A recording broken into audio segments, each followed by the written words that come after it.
talvil selliseid sulaseid hoida ei saa spetsiaalselt selleks, et riidesse panna. Seepärast natukene võtabki meil rohkem aega selliste kleitide selga panemine. Nii, kuid varrukad kleidil on pisikesed, imetillukesed ja tal on ka uhke dekoltee, mille poolest pallikleit erines päevakleitidest.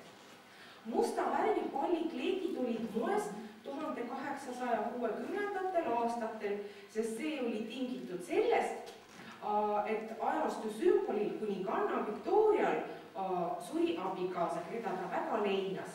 Aga tegelikult sellise julget värvikleiti võisid kanda ainult, nagu neid kutsutakse vene keeles, svietski lvitsid või sellised femme fatale.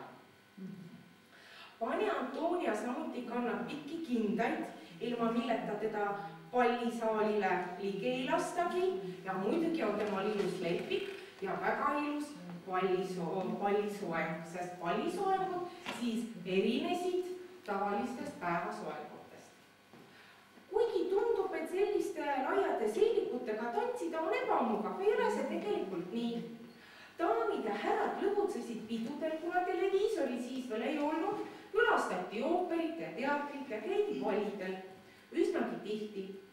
Kuigi tõsi küll, tantsud ei olnud eriti keerulised võrreldes Ampiiri ja Biedermeier ja loomulikult barokk-ajastutega.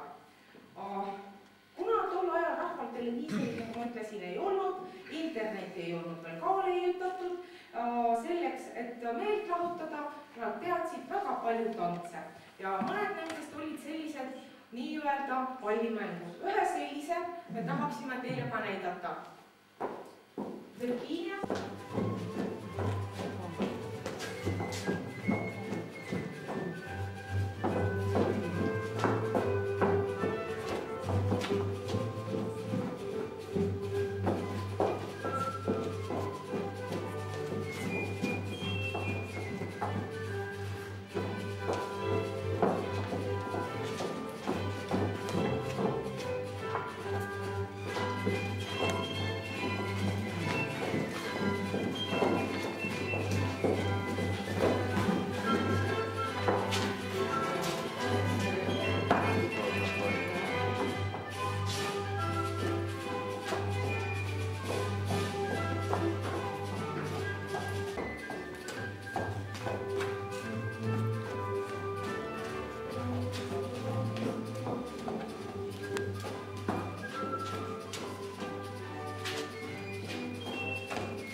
tähelepanu eest, oleme teile väga tänulikud. Selleks korraks oleme siis me oma etteastetega lõpetanud. Suur aitäh teile veel kord, et viitsisite vaadata.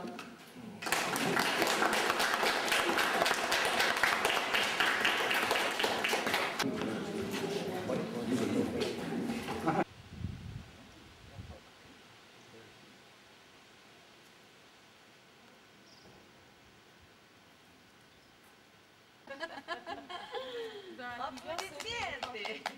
Ну и мы. Подождите, ну ладно. Пойдем. Мадам.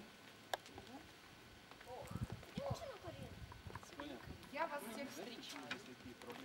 Я вам честно скажу, девочки, которые в корсетах, тепленько так. Ты бы... Нет, тоже. Вообще я Подожди, я сейчас перчатки одену. И вы проиграли в карты. Извините, как простой поручик. Собирайтесь.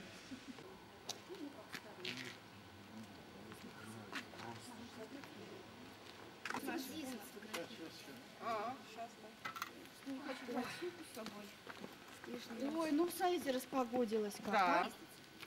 Да. И вот у ворот хорошо. О, вот так. Сейчас усы покручу. Изобразите, что... Ой, ну немножечко черные челки мои прикройте, ушко, можно? Тайм-аут.